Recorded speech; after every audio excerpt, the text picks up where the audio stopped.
तो hello everyone, आज हम लोग जानने वाले हैं स्टोरी एक ऐसे बच्चे की जो कि पैदा होता है पिलेजर आउटपोस्ट में, पर कुछ चीजों के कारण उसको बनना पड़ता है खूंखार। जी हाँ, आपने सही समझा। आज हम स्टोरी जानने वाले हैं एंटिटी 303 की। गाइज, इस टाइप की वीडियोस को बनाने में बहुत एफर्ट्स लगते हैं, तो प्लीज एक लाइक कर दो। एंड गाइज यार, कभी कभार यार लाइक का बटन काम ही नहीं करता यार, मैं सच्ची कह रहा हूँ। मेरे में भी कल काम नहीं कर रहा था, एक बार दबा के देखो काम कर रहा है कि नहीं, और दब जाए तो ठीक है, यूट्यूब है ना अपना नया लगा देगा। और अगर आप लोग चैनल पे नहीं हो तो देर किस बात की, जल्दी जाके सब्सक्राइब कर दो। ओके, तो चलो स्टोरी की तरफ बढ़ते हैं। तो इस भयानक जीव एंटिटी 303 का जन्म होता है एक वेरान पिलेजर आउटपोस्ट में। ये आउटपोस्ट गैंग के अंदर एक होनहार पिलेजर जिसके घर पे पैदा होता है एक नन्ना मुन्ना सा बच्चा एंटिटी 303। एंटिटी 303 के कलर और उसके स्किल से उससे कोई भी प्यार नहीं करता था। सब उससे दूर रहते थे और कहते थे कि ये बच्चा कुछ नहीं कर सकता, एक नंबर का निकम्मा है। एंटिटी 303 ये सारी बातें सुनते सुनते दुखी रहा करता था। उसके खेलने कूदने की ही उम्र पे एंटिटी 303 को एक होनहार खिलाड़ी बनाने की सोची, और एंटिटी 303 के पिता लोगों ने उसको बचपन से ही फुल ट्रेनिंग देना शुरू कर दिया। उसके पापा की बहुत फोर्स करने के बाद भी एंटिटी 303 की स्किल्स उतनी डेवलप नहीं हो पाई।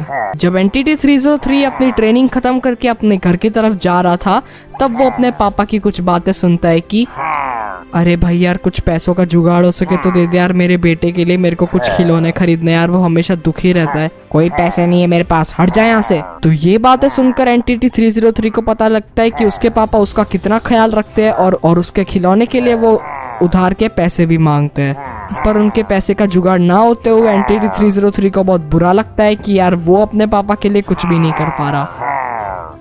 उसके बाद दिन रात एंटिटी 303 ने ठान ली कि वो करेगा कड़ी ट्रेनिंग और अपने पापा के लिए इकट्ठा करेगा पैसे, जिससे उनको भी एकदम खुशहाल जिंदगी मिले। तो ट्रेनिंग खत्म होते ही उसके जीते हुए सारे पैसे वो ले जाता है अपने पापा के पास। पापा, ये लो कुछ पैसे मेरे को ट्रेनिंग करके मिले, आप इनको रख लो।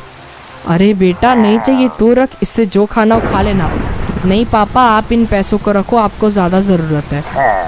तो एंटिटी 303 का ये बिहेवियर देखकर उसके पापा बहुत खुश हो जाते हैं। तो जब कुछ टाइम बाद पिलेजर्स की बदली होने वाली होती है, तो उसके पापा को भी उसको छोड़ के जाना होता है नए आउटपोस्ट के ऊपर। तो जाते जाते उसके पापा उससे कहते हैं कि बेटा मैं जा रहा हूँ, अपना ख्याल रखना, अगर किस्मत अच्छी हुई तो वापस मुलाकात जरूर होगी, कड़ी ट्रेनिंग करना, मेरा आशीर्वाद तुम्हारे साथ है, मेरे को जाना होगा, अगर और पैसे चाहिए तो ट्रांसफर होनी ही पड़ेगी। ठीक है पापा, आप जैसा कहें।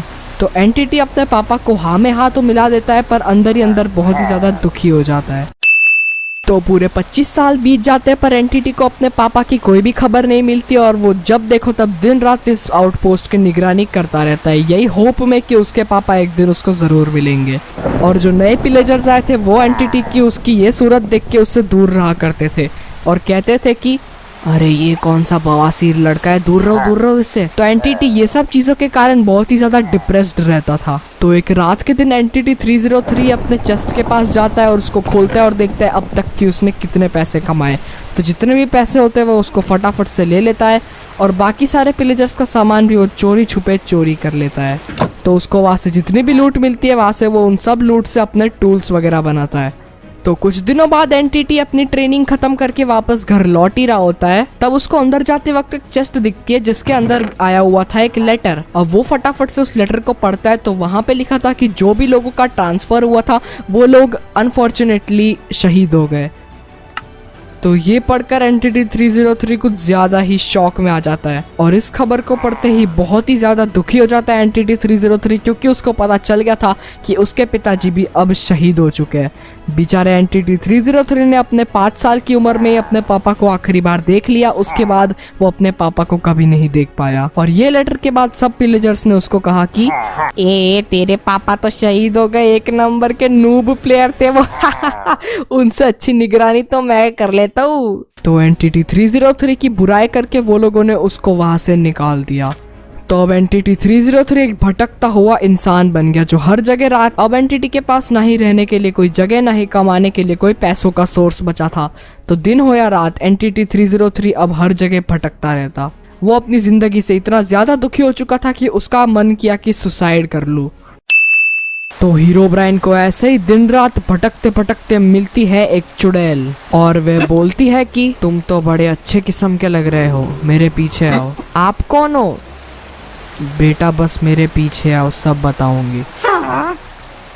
ठीक है चलो आता हूँ। बेटा तुम बड़े परेशान दिख रहे हो, क्या है तुम्हारी परेशानी?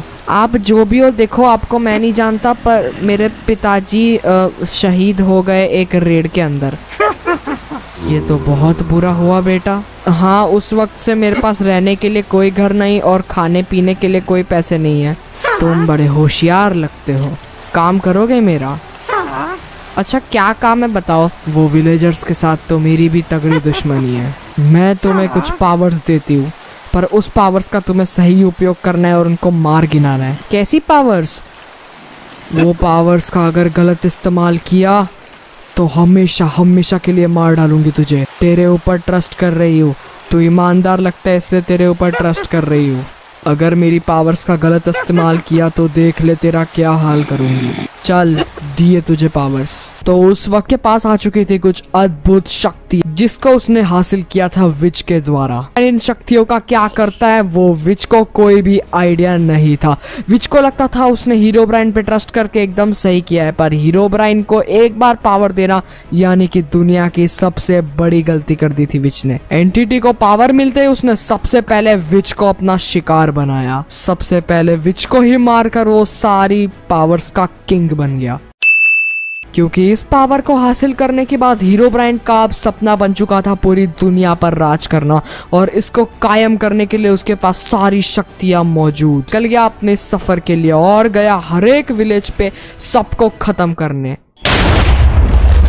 तो एंटिटी ने ठान ली कि वो किसी भी जगह को नहीं छोड़ेगा, हर एक जगह को नर्क बना देगा। और अपने इस दुनिया के सपने को हासिल करने के लिए वो किसी भी हद तक जा सकता था। एंटिटी को पावर्स मिलना सबसे ज्यादा बड़ी गलती थी, क्योंकि इस पावर का क्योंकि जो चीज करने को उसको ना बोली थी उसने वही चीज सबसे पहले की। एंटिटी ने पूरे विलेज का एक भी कोना नहीं छोड़ा और अपने पिता का और अपनी दुनिया का सपना पूरा किया।